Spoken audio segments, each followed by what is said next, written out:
All right, welcome back to the next chapter of Search, hosted by iPullRank and SEO Week. If you haven't already gotten your tickets, we will be in New York City, April 28th through May 1st. It's going to be unbelievable. 36 plus speakers across SEO, content, AI, data. This is the conference. You need to show up. And today I am super excited because I'm being joined by Ross Hudgens. Ross is the founder and CEO at Siege Media, and he is going to tell us everything about content marketing, content strategy in the future. Yo, Ross, what's going on, man?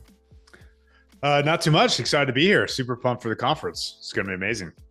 Dude, our industry, we were just talking before this, is so in flux. The last, 12 months, 24 months have been ridiculous. And it's a significant impact to the way that agencies like ours are approaching content for our clients. What's your perspective on the current state of SEO, specifically like in the context of content? Yeah, I mean, things are evolving rapidly, of course. I mean, we got to be super comfortable using AI to improve our content. Generally, I think that's important to stay cutting edge. Also, just on where the industry is going, I feel more diversification is needed. Like we're doing more like what we believe is traditional feeling PR for our content and also thought leadership. And we're doing more things like customer stories, and that kind of piece. And it's not that it doesn't support search. It's like these are an aim to help search in a lot of ways. And that's, in our opinion, like you build brand and all those things, you contribute to that. So much so. I mean, there used to be a time where you could just do everything SEO and like you'd rank. But now you kind of got to be great all across the board. It seems like anyways. I don't know what you've seen. Yeah, no, absolutely. And I mean, everything feels so much more holistic. SEO feels so much more of a support channel than a pure discovery channel. And to your point, it's like content needs to service the audience more than just the specific channel. And it sounds like that's kind of the approach, regardless of the format of it. Yeah, exactly. Yeah, just thinking more organic growth, essentially, like we're using that framing more, not just search. It's like we're contributing to referrals, direct traffic. And if you're not thinking about how you're impacting those things, that's probably going to be problematic for that search traffic as well. Yeah, and so you're actually your presentation, which I'm super excited about, is kind of that content marketing playbook. Can you kind of give a preview of why should people check out what you're going to be sharing and what you'll be talking about? Yeah, I mean, as we kind of teed up there, so much of what we're doing day to day continues to evolve. So I'm going to share essentially how we've evolved that playbook year over year, month over month, and what that currently looks like to drive performance for our clients.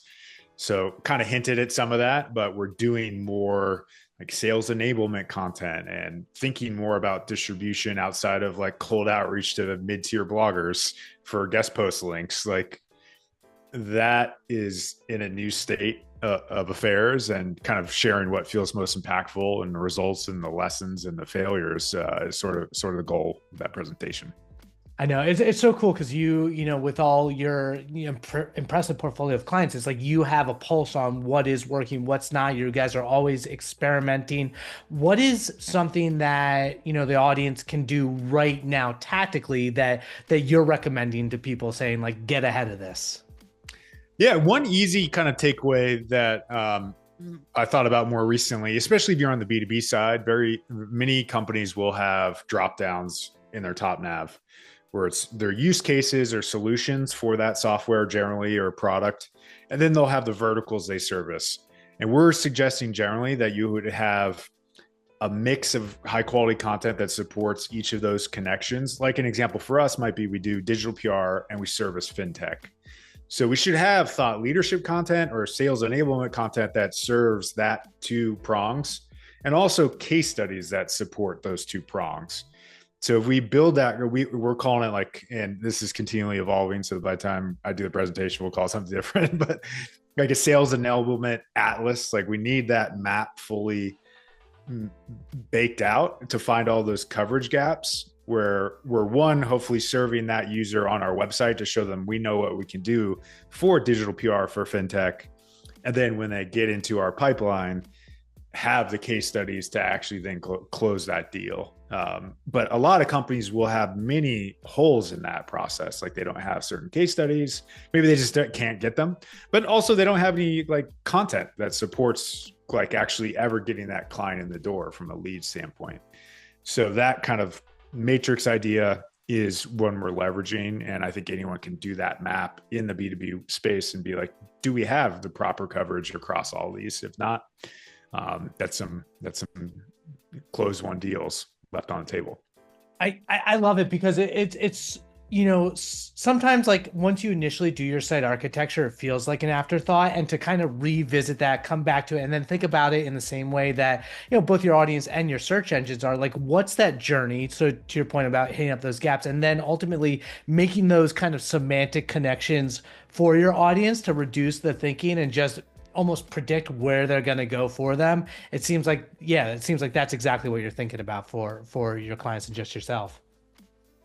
Yeah, exactly. And all that thought leadership content, sales enablement, thought leadership in particular, hopefully that will generate sharing, links that will support SEO specifically. That's almost more of an organic growth tip, but that's sort of where my head's running at this moment. So, I have no doubt doing all those things will drive eventual search performance as well.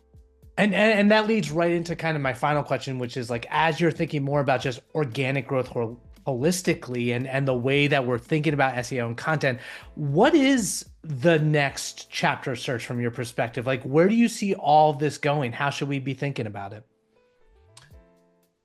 I think it's gonna be harder. I do think the channel is going to shrink a little bit. I think going up market generally is smart. If you're a small business owner listening to this, that's not great news, but I think the big players are going to win naturally. So supporting them as an SEO is probably a smart thing for our careers generally.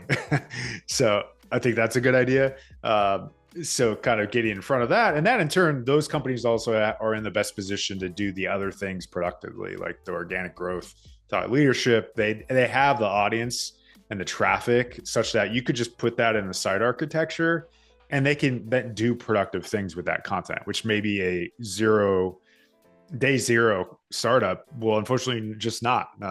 They need some kind of base in traffic to kind of get value out of that. Do you think Google will do a better job of surfacing thought leadership, or do you think other channels will continue to be like just the focus for when you're creating that content? We've created big process docs for it, and to get our team thinking about it. I don't say this is for search, like don't look for keywords, but of all the distribution ideas, I did put it at the very end. Like, don't start with a keyword this thing could rank for. I know, I think Bernard of ClearScope had some posts on this. So like, there is sometimes room on search results for like a counter take, and not all thought leadership needs to be like, this is wrong. It just means like, how does my product fit into this idea in a way that we're positioned to do that? I don't think it has to be some like super aggressive, angry take necessarily. Might be the positioning a lot. If you do that, yeah, I think there is potential to get shown on search, but it's more so that may be more likely to create brand, and that will contribute to you showing up on search. And then if you show up on search on those other, like through other articles, then they'll find your thought leadership adjacent to it, like in your navigation, related linking. And you can be smart about other things, like include influencers and still promote it on social, and you have an email newsletter. Hopefully, all of that should be additive enough to definitely warrant doing this stuff. Yeah, it's so interesting. It's such a different equation in terms of visibility and market share. And the other big question we're all thinking about is like, will this ultimately be surfaced through the conversational platforms? Like whether they're adopted or not, to what extent will that you mentioned brand. Brand just seems to be the kind of resounding answer for the future of content in general. Yeah, it's the most future-proof. We can kind of be current state on these things, and even current state seems to be pretty brand rewarding generally, but it seems pretty defensible long-term to have a defensible brand that lives outside of these things. And if we contribute to that, it seems like search is going to be rewarded too. I love it. I mean, I'm always bullish on content. You create good content, you build your brand, you're going to be found. So if you guys want to learn more or see what Ross has to drop SEO week, end of April, New York City, catch him there. This is Garrett Sussman of iPullRank signing off, and we will see you in the city. Peace. Thank you.